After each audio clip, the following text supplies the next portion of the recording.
Now that's cute. That's cute. Well, let's see. We're going to sing this morning 186. Every promise in the book is mine. So stand and sing for it twice this morning. A chorus about the Bible. Every promise in the book, 186. Every promise in the book is mine. Every chapter, every verse, every line. All the blessings of His love divine. Every promise in the book is mine. Every promise in the book is mine. Every chapter, every verse, every line. All the blessings of His love divine. Every promise in the book is mine. Acts 24, there are notes in the back. If anybody needs to get some, please do. Acts 10:24. I don't know if we even got into this yet. We really didn't. Okay. We're going to do what we normally do. Acts 24 contains 27 verses. Father, bless our lesson today, our services today, all that is said and done, edification of the believers, in the witness of your Spirit now. In Christ's name, amen. Is Starla doing Sunday school? She's up there. Well, who's doing Sunday school? Tammy. Is Tammy here? Yeah, she's here. Oh, Tammy is here. Yes. Okay. I seen her come on. All right. I thought maybe all of them would not be here. We'll put Mr. Bruce down here too. I haven't spoken, but will be shared with you in private later on. Okay. It's very important for mine and others.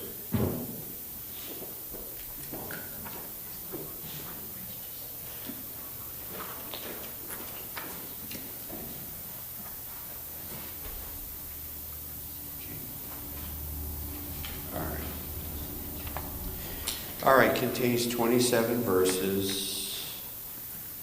We do have a 9-point outline for this. The arrival took 5 days for them to get up there. For word to go back, to call them and to come up, the arrival, the accusers that come up, the high priest and the elders. The accusation is then made in verses 2 through 8. The assent is given there in verse 9. The answer to that is given in verses 10 through 13. And then attesting to that, which is still part of the answer, but attesting to truth in verses 14 through 21. Then he tells of the atonement, perfect knowledge of that way. So I assume it's the atonement, verse 22 through 25, when he reasons in verse 25 of righteousness, temperance, and judgment to come. And then the anticipation, there was anticipation here, business as usual.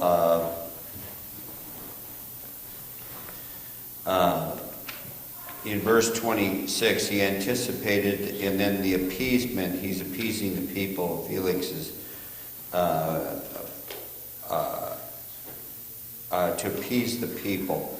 In the last two, the anticipation and the appeasement is definitely the deep state type thing, where it's just political business as usual. So business as usual in politics is the same no matter where, and whatever's going was thinking about that today. And I really do believe that this thing going on with Barr and all this, he said he came out again, had another interview 2 days ago, and the interviewer, I don't know how liberal the interviewer is. It was a major network. It was like NBC or ABC interviewed him. It was one of those, ABC, NBC, or CBS. It was CBS, or it was one of them. I don't know what these, it's not like it was when we were kids, but let's just, it was one of them. They said, well, aren't you worried about your reputation? And he said, well, I really don't care. This is basically it's his last hurrah. He's on his way out to retirement. He's been called out of retirement to do this, I think. And he decided to take it on. He's not interested in leaving his mark. He thinks it's going to be some kind of a historical thing. And he doesn't care about his reputation. Well, he said, well, it doesn't matter what people say about me after I'm dead. He'll be dead. 500 years from now, he'll be dead. And he doesn't care. He's going to search for the truth, wherever the truth takes it. Now, and I told the wife, I said, the Democrats put all their eggs in one basket, hoping that this Robert Mueller was going to find the president guilty. Now, they didn't find anything, so they are totally exasperated. But I said, well, now the shoe is on the other foot because the Republicans want Barr to find everybody guilty that went after him. Now, what if Barr comes out and says, well, they shouldn't have done what they did, but it really wasn't against the law, and we're not going to go after them, right? So what are the Republicans going to feel? Exasperated. So no one knows how this is going to end. And so I was thinking about it, this business as usual, the last two verses here, is we remember Kennedy. Who here remembers Kennedy? John Kennedy, JFK. Now, obviously, who was before that? The general. Eisenhower. Did anybody here care about Eisenhower? Now, Brother Wiltsey may have. He might be old enough. No one here cared about what was going on with Eisenhower. You're just worried about getting on the swing set and where your next meal was coming from. Right? With JFK, were you really involved in following that? Yeah, Pardon? I wasn't. I didn't follow that.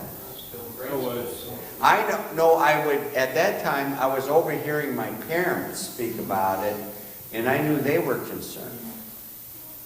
That they were concerned. I remember the Cuban crisis. I remember it was a big issue that he was Roman Catholic. That was an issue. Right? That was an issue. He was Roman Catholic. No one discussed him being a womanizer. Did they know he was a womanizer at that time, Camelot? No, not really. It was kept under wraps. That was kept under wraps. Only a select few. And then I know when the woman came out and sang happy birthday to him, that was a big deal. And then shortly after that, she was deader than a hammer.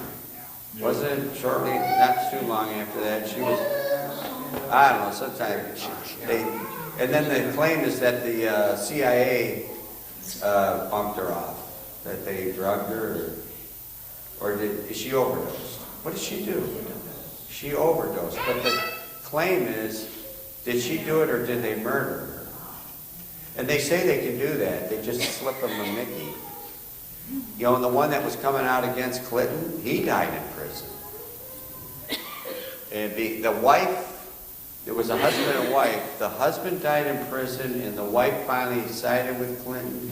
And the claim is they murdered her in prison. I don't know. But then after he died, and then who became president?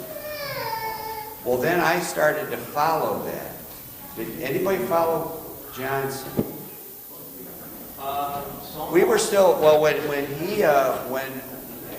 when he was assassinated, I think I was in 8th grade. Well, I was in junior high. 7th or 8th grade.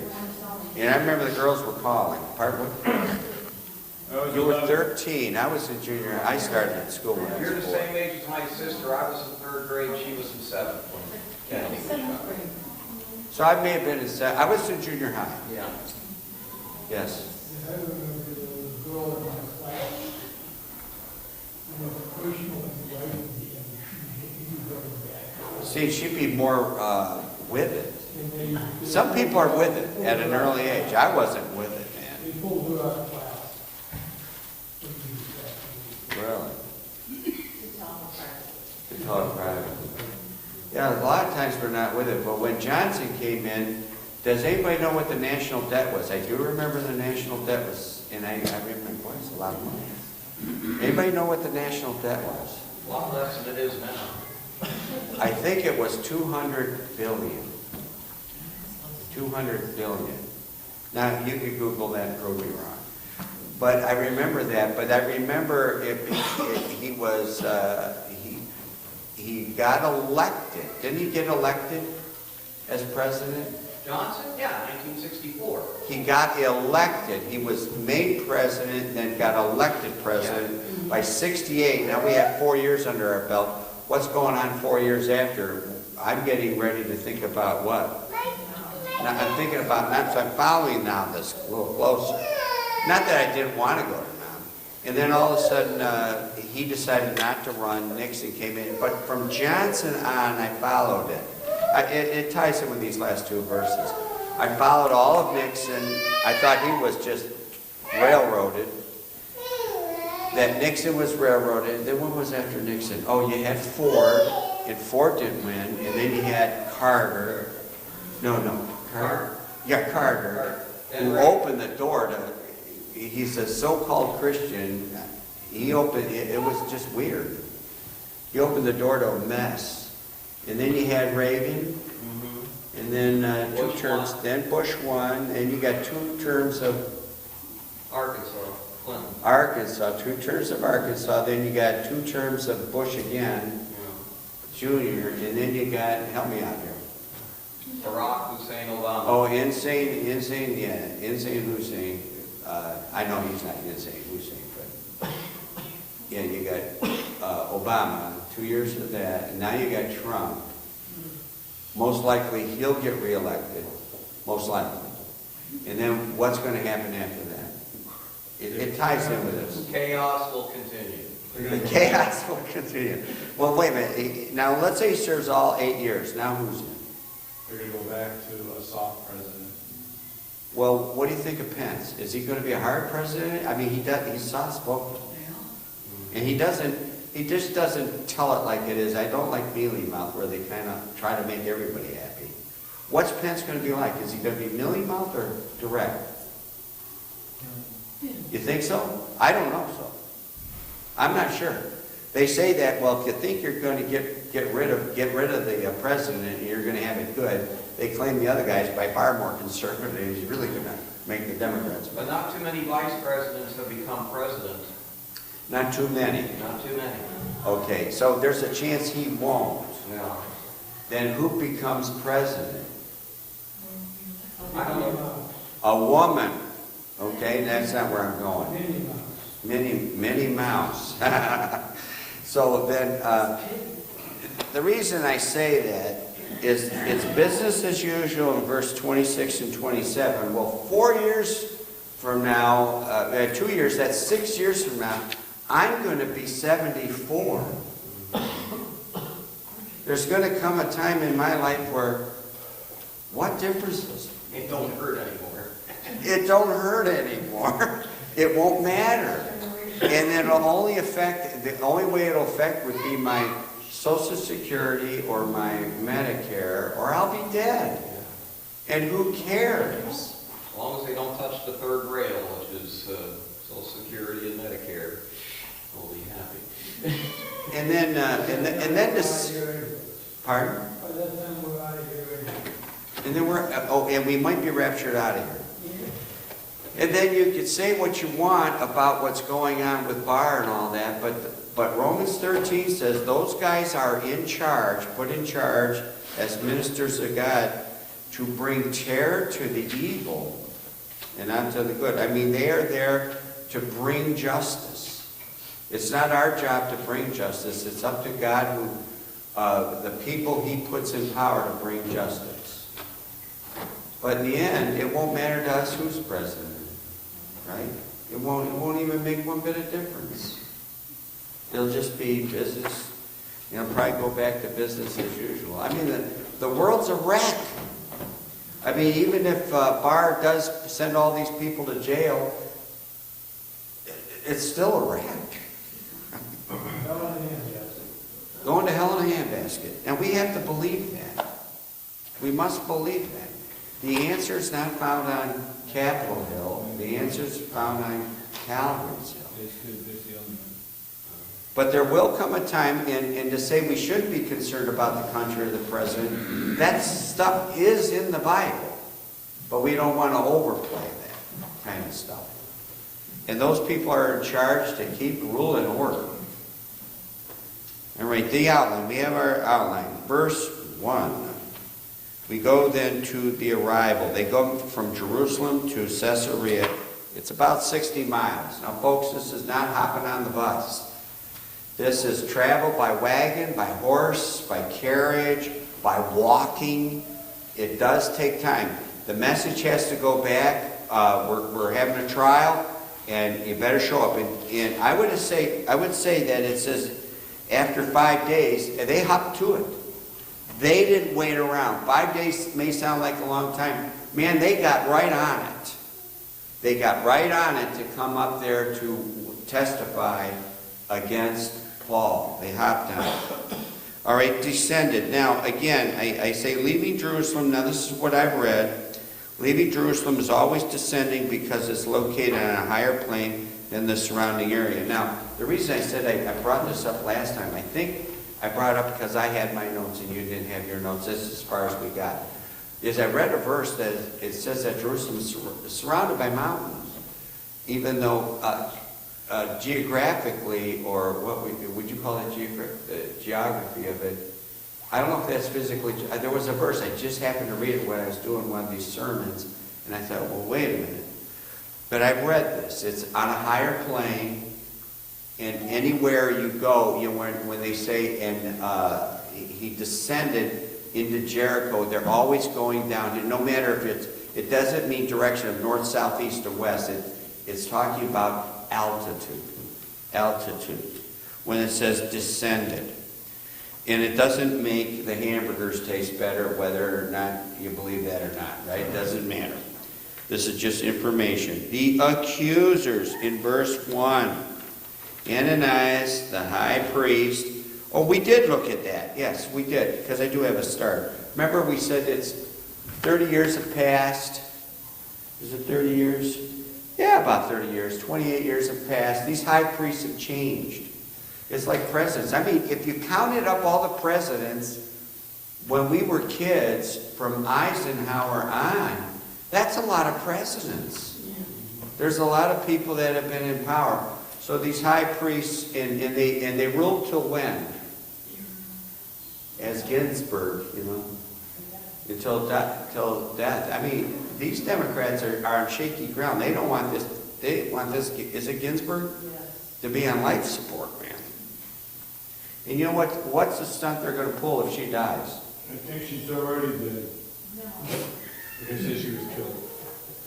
She didn't show up for her birthday picture on her birthday last time around. And what are you reading online? What are you doing here? This March 15th supposedly was her birthday. No, wait. No, where are you? What are they going to say? They're going to say that she was murdered. I don't know. Oh. No. No, she's just dead. No, what's Congress going to say when she's dead? Don't know. Let's say she dies this week. What are they going to say? What are the Dems going to say? They're going to produce a clone. No, they're going to do the same thing the Republicans did before 2016. But and I told the wife that was only 1 year. This is 2 years. But they're going to do the same thing. They're going to say, there's a new president coming, we're going to wait.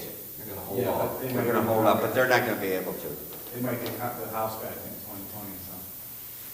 I know, yeah, but isn't it up to the vote of the Senate? Well, they already have. Yeah. They already had this, but they're gonna stomp their feet and say, we have to wait. You're right. Isn't that what they're gonna do? And judicial purely the Senate. Yeah, that's what they'll do. But authority changes. Such as, I read these old sermons, they basically, it's like a house. They'll call this the house, your house. And, they have these words and flavor of words to say. And the tenant, that's you, moves out of the house. Right? You move around, and one day we move out of the house. And the tenant moves out, right? We either die, I should say, or get raptured. That hasn't happened. But you eventually move out of the house. It's like a house. A new tenant comes in. A new tenant comes in there. It's kind of like being born again. You get a new tenant in the house. All right, so the high priest does change, and we did look up the names of those. If you remember, it's Ananias, and there's several Ananiases in the Bible. We did look up those. And there's the one that came to lay his hands on Paul to regain his sight. There's the one that lied and keeled over in Acts 5. Then what was the name of it's Caiaphas, and what was the name of the Annas, all right? And so we could get it mixed up. Either they have the same names or similar names. All right? And the elders, most if not all of the Sanhedrin or the council, and I don't feel led to look up that Acts 22:30. They don't call them the Sanhedrin or the council. How many individuals made that up? 70. 70. And then where did they meet with Jesus to eat with them? To eat with him. It's Old Testament. Where did they, don't give me the chapter and verse. Where did they meet? And they had dinner with him.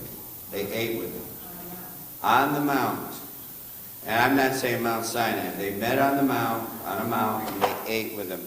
And so if they ate with God, so who did they eat with? They ate with what they call Christophany, physically, Jesus Christ. They eat with him there. And then remember, Moses was to come up with the 70 elders to help him rule, because he was doing everything himself. Was it Nicodemus member of the Sanhedrin? Pardon? Was it Nicodemus? Yeah, member? Nicodemus is. So Nicodemus had to vote in the Sanhedrin whether Jesus is to be guilty or not, right? Only if he was in attendance. Well, let me submit to you this one little thing. Go ahead, one little thing. I have read in a book, I forget the title of it. He says in this book, it's a novel. Yeah. Oh, it's He a says, fiction. just hear me out. If the rule was if everybody unanimously voted guilty, it was a rule that they had to let him go to avoid a kangaroo court. So Nicodemus would have to vote him innocent, so Jesus would have to die. 29-1. Guilty. All right. My only answer to that, I assume it's a novel and it's fiction. It's based on what they think the tradition of the Sanhedrin was. All right. Always remember that we are not traditionalists. I know. And then the answer to that is chapter and Verse. And there is no chapter and there is no verse. And it's a nice food for thought, but it's not going to nourish anybody. Okay. But that is interesting. All It's right. very interesting, isn't it? All right, now Tertullus, he's an orator. Most likely they used him to obtain their goal, to have Paul convicted. In other words, they hired a good lawyer. And by the way, good lawyers do cost a lot of money, and there are good ones. There's good ones and bad ones. Good ones and bad ones, the ones that really know their business. And man, they can argue their way around, man, and twist you around like a pretzel. Okay, he is to butter up the governor so as to persuade him to convict Paul apart from the truth. Apart from the truth. Now this is good. 2 Samuel 17, when they're giving the advice, David had left town, Jerusalem, and his son. Which son takes over? Of David's sons, takes over. He drives into town in his chariot. Absalom comes in, absolutely. Then their prophet, David's prophet, is left behind to help him. I'll do more good if I stay back and see if I can do some persuasion. But Absalom had the prophet that was attending. I mean, these people were attending in the temple, and Absalom had a good one. And the argument that is given by Absalom's prophet was good advice. David's was poor advice given to Absalom to persuade him not to go after David. But the difference between the two advice is, let's see if I get these names here. What are the names? Hushai, the Archite, gave bad advice. Yet bad advice is taken just because it sounded better. It sounded better. Where I can't think of what I want to say Hushai. But that's Hushai, that's the one that gave the advice. The other one gives the best advice. Don't wait. Go get David right now. Don't wait. And he was pointed and direct when it. But this Hushai, he likened it, David unto what? Yeah, a she-bear robbed of her whelps, right? And he gives these examples, and it's because the examples that he gives that they take note of it and decide to go for the bad advice because it sounded better. It's like this in preaching. This is your house, and there's a tenant that lives in here. You see how people connect to a house out there? The Bible does this. There's a house out there, but your house. As a house out there, there are people that live in there. There's a tenant in there. And the same thing is, it's the real you that lives in here. See, if people connect with that, it is, and we call those words like and as, similes, metaphors. Is there another name for it? Simile, metaphor. People connect with that. And that's what the prophet, I say prophet, I think it's a priest. That's what the priest did, is he used these similes, this metaphor, and people connect right away with it. They actually could become mesmerized by it. People get mesmerized by a voice. You know, some people have a good radio voice. It doesn't. He can say the earth is flat, and everybody nods in agreement. You know, they'll nod in agreement with anything if they're mesmerized by this.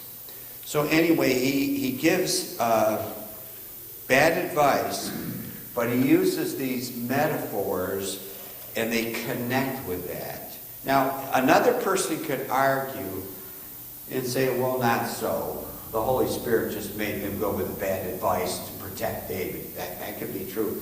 We could say, well, none of that's really revealed. But if you compare the two advices that were given, the one did use those metaphors and had this type of you want to win people over.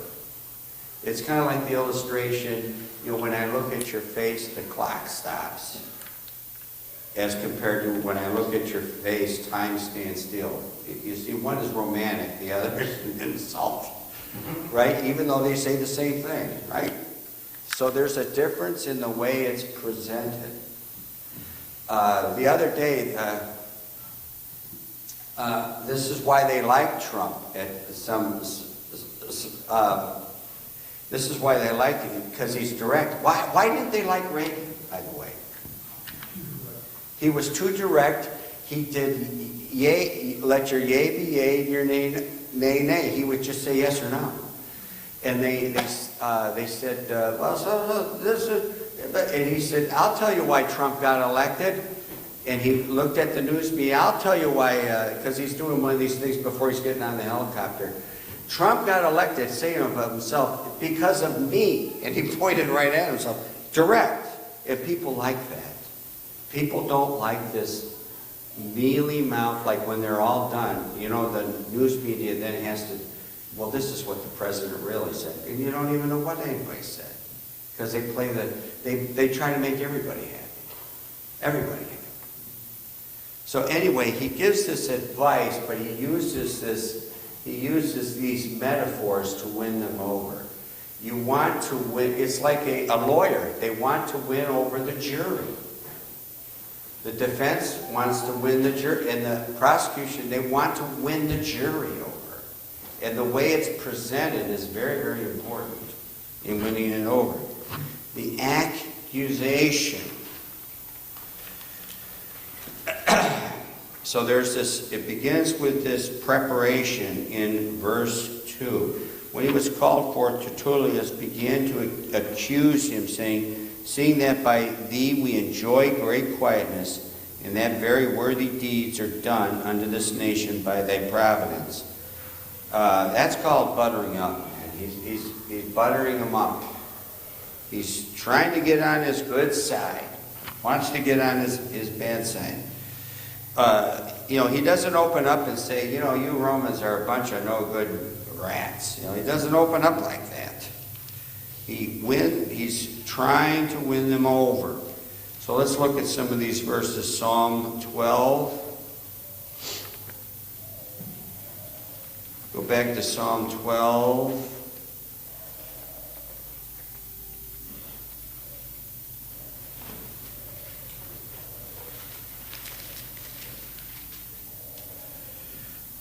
Verse 3, the Lord shall cut off all flattering lips, and the tongue that speaketh proud things, flattering lips.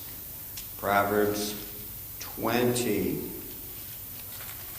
Proverbs 20. We'll take this right in order here.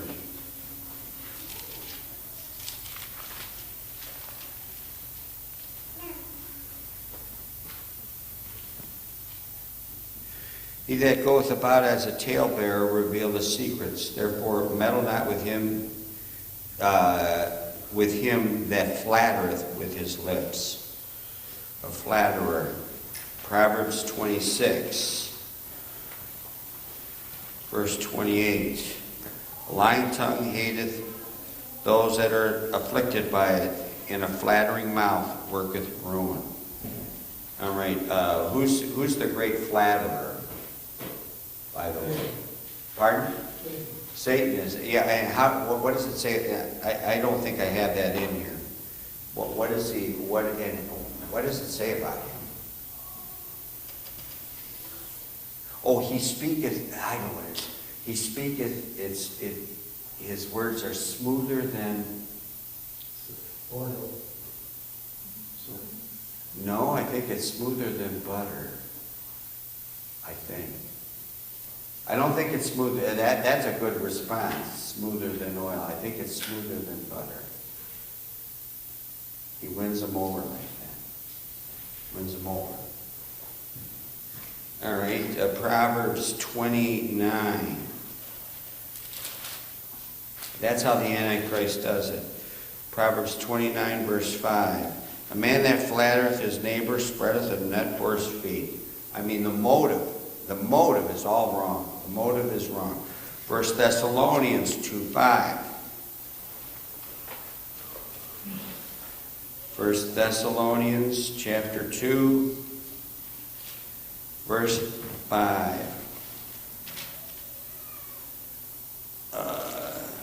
2 verse 5. For neither at any time used we flattering words, as you know, nor a cloak of covetousness. God is witness. Or it's used as a cloak, to use of flattering words. Acts 12, verse 20. Acts 12, this is when Peter sprung out of jail. Acts 12, verse 20. Herod was highly displeased with them at Tyre and Sidon, and they came with one accord to him, having made Blastus the king's chamberlain their friend, desired peace because their country was nourished by the king's country. Or they used flattering words there. And so he comes out, makes his little speech, and he is smitten with, filled with worms. Filled with worms. Anybody find that smoother than butter? Smoother? If you turn on your, I could look it up in the concordance here. We have one here. I'm pretty sure it's smoother than brother. The preparation, the providence, and we're going to stop there. We're over. And I'll look up this and we'll preach in 15. Psalm 55.